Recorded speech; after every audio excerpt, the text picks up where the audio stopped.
Welcome, friends, to the Girl Mom Podcast, a community where we aim to be strong mothers raising empowered daughters. This is Kari your host.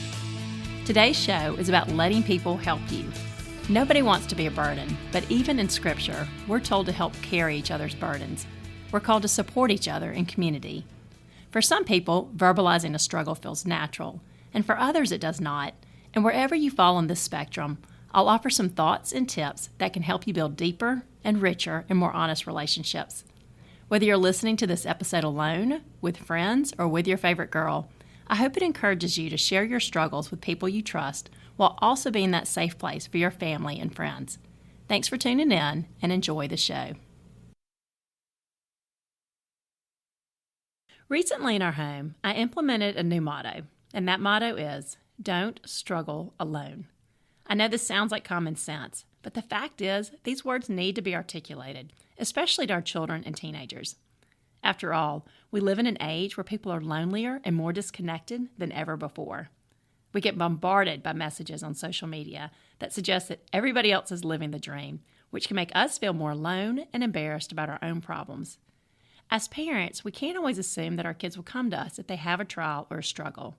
While some kids are vocal and naturally open up, a vast majority don't have this initiative, at least not yet, and they need some prompting to help get the words out. I have a heart for people who struggle alone because I spent the first half of my life doing this myself. Even though I had a loving family and friends, and I showed all the outward signs of being a happy, successful, well-adjusted girl, I internalized my deepest struggles. I bottled up feelings, doubts, questions, and frustrations that I thought I could figure out. Looking back, I realized I could have saved myself a lot of heartache and confusion if I had just let somebody in. Instead, I let my feelings and frustrations build up until they suddenly hit a tipping point and leaked out sideways. I honestly didn't see the problem with being a bottler until I had problems with my college boyfriend. After a few months together, we hit a bump in the road. There were things I wanted to say and some grievances that bothered me, but I couldn't articulate them. I would tell myself that I would, yet when I saw him face to face, it all seemed so silly and better left unsaid. Now, back in high school, if I had problems with a boyfriend that I couldn't verbalize, my solution was to simply break up with him and get a fresh start somewhere else. But I liked this guy in college, so I found an alternative.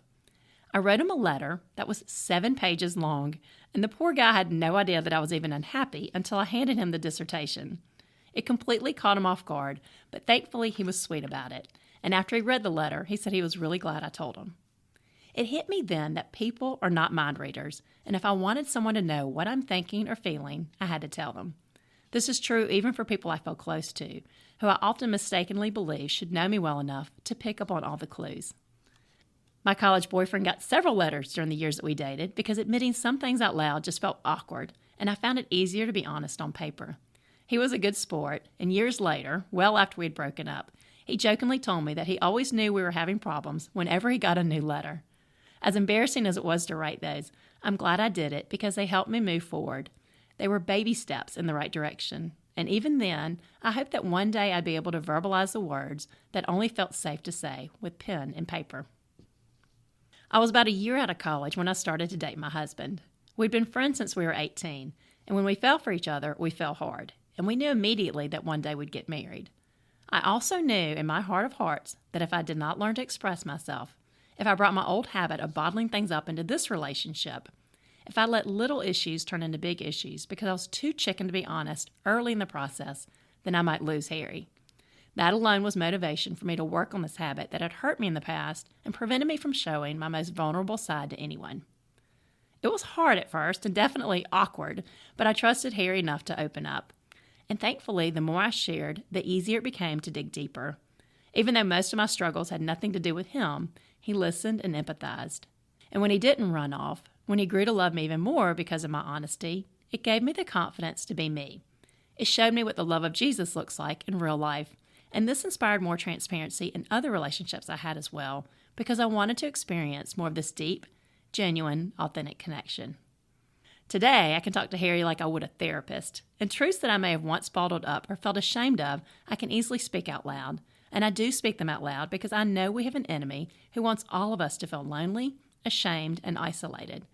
He wants us to struggle alone so that he can be the loudest voice in our head. God created us to live in community, to help bear each other's burdens and love each other like Christ loves us. But Satan will do anything to keep us from finding this community and make us believe that people won't like us if they know our deepest truths. Many people believe that if you're a Christian, you won't have problems, but the truth is, life is hard for everyone. We all have crosses to bear, problems to walk through, and inner struggles to wrestle with. In John 16:33, Jesus tells us, "I have told you these things so that in me you may have peace. In this world you will have trouble, but take heart, I have overcome the world." God doesn't promise any of us a life free of pain, but He does give us the hope of heaven that makes earthly pain bearable. He also gives us Jesus and other people to walk through our pain with us and comfort us in times of need. It takes a lot of courage to not struggle alone, because when you're in this place, it's very tempting to withdraw. It's tempting to turn inward instead of outward and suffer alone. Satan wants this, of course, because then we might fall for his tricks. Then we might believe the lies he plants in our head. This is dangerous territory because wrapping your mind around just one lie from the enemy is enough to turn any heart away from God. By bringing your struggles to light, by admitting them to people who have earned the right to hear them and can speak truth over you and pray for you, you have protection from the one who wants to take your heart, your mind, and your soul to very dark places.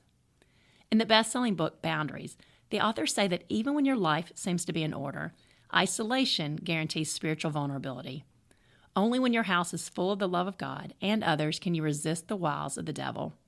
The authors say that plugging in with people is not an option or a luxury, but rather a spiritual and emotional life and death issue. No matter how strong you may feel in your struggles, you need people in your life you can share them with.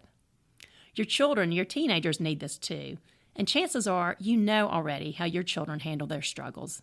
While some of our children and teenagers are bottlers like me, internalizing their frustrations and not voicing them to anybody, others are exploders, externalizing their pain and taking it out on innocent people. Both tendencies are unhealthy, and the goal for all of us is to be not bottlers or exploders, but rather processors. What processors do is look for a sounding board and healthy-minded people who can listen to their feelings and frustrations and help them find their way. It is therapeutic and freeing to get the truth out in the open, even hard truths, because it is through honest conversations that we discover comfort, direction, unity, and even epiphanies. I can't tell you how many times I have wrestled with a fear that seemed less scary or made more sense once I voiced it out loud. As I said, God created us to live in community, and it is no accident that when we feel lost and weak, when we are struggling and can't even think straight, God will bring people into our life to help us bear the burden. Your question at this point may be, how do I get my children and teenagers to open up? How do I become a safe place where they can share their deepest truths? The first thing is to earn their trust. Especially with teenagers, this comes through building a relationship and protecting their privacy, because if they find out you've been talking way too openly about them, they'll shut down on you. Another way to encourage openness is to check in often, ask how they're doing emotionally, and look for opportunities to see if they have any feelings or frustrations they want to unload. This next generation is facing huge challenges, yet they often don't have the support systems and deep friendships in place to help them through those challenges. I can't tell you how many moms I hear from, of middle schoolers, high schoolers, and college students, whose daughters are in friend groups, yet they still don't feel like they have real friends they can process their struggles with. You can also encourage your children and teenagers to be vulnerable and honest by being vulnerable and honest yourself. Tell them you don't want them to struggle alone, and then share stories from your past of when you struggled alone and how heavy that burden felt. My daughters have a hard time believing that I ever struggled to share my truths out loud, because all they see now is how I lay it on the table. They know all about the letters I had to write to my college boyfriend. They know that I get angry and jealous and sad just like them. They know all about an eating disorder I had my senior year of high school that flew under the radar. And they know 100 other stories that I'm not ashamed to share because I don't want them to feel shame in sharing their truths with me. My daughters appreciate these conversations, and over the years I've sensed their relief and seen their guards come down as they learn that everybody has struggles. It's a normal thing, and it's perfectly okay to confess them and try to find healing from there. With our daughters and our sons, we need more truth-telling and community. And if you don't feel comfortable sharing the struggles you faced, have your children listen to this podcast so they can hear mine. Make sure they know that to be human is to struggle. And even as adults, we never master the tricky emotions that come with living in a broken world. We can, however, learn to work through our struggles and bring them to light so that the enemy can't convince us there's something wrong with us that nobody would ever understand. If you or your child tend to struggle alone, if you want to have honest and brave conversations, but you're just not there yet and being able to verbalize it, try writing a letter. Take a baby step forward and know that with every letter you write, you'll start to find your voice and gradually gain the courage to speak those truths out loud. There's a saying in addiction recovery that you're only as sick as your secrets. While I don't believe in sharing your secrets with everyone or broadcasting them on social media, I do believe it's healthy to share them with people who've earned the right to know. The people I worry about most are not the people who struggle, but the ones who have difficulty admitting their struggles. Nobody is meant to live solo, and by staying ahead of this conversation and teaching our kids early that there is no shame in admitting the things that make them feel restless, anxious, sad, tempted, regretful, angry, fearful, or just uncomfortable in their own skin, we open the door to crucial conversations that can break down walls and build bridges. On a final note, I just want to share some thoughts from a book I recently read that is popular in the Greek Orthodox Church. It is called Dorotheos of Gaza, Discourses and Sayings.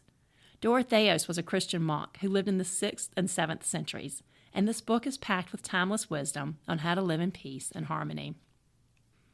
Dorotheos writes, "We should not believe we can direct ourselves. We need assistance. We need guidance in addition to God's grace. No one is more wretched. No one is more easily caught unaware than a man who has no one to guide him along the road to God. Those who have no guidance fall like leaves." This book covers a lot of subjects, but one theme that Dorotheus repeats is that we have a lot more power to conquer our struggles early, when they're small, and before they become ingrained habits. He says that if a man depends on his own strength and has nobody to support him, if he does not bring to light everything about himself, make a habit of revealing his inner thoughts, and seek godly counsel, then the enemy can make a plaything of him. Just bringing the truth to light makes the devil flee. When you or someone you love are caught in a struggle, remember this. Push through the awkwardness and do the hard thing of laying it all on the table, even if you have to write a letter to do it. It may not look pretty, and it may not feel good in the moment, but where truth exists, so does hope. Even if there's only one person who's willing to hear your deepest truths, that is a perfect start. That's enough to build your confidence so that you can begin to show the real you and experience more relationships with deep, genuine, and authentic connection. Friends, thank you for tuning in today. I'm so grateful to have you here. If you enjoyed the show, please tell your friends, leave a ratings or review, and subscribe on iTunes so you can access new episodes as soon as they drop. Also, my new book for moms of teenage girls is now available, and it's getting a terrific response, so check it out in the show notes. I'm thankful to be on this journey with you, and I'm praying for you and those special girls in your life.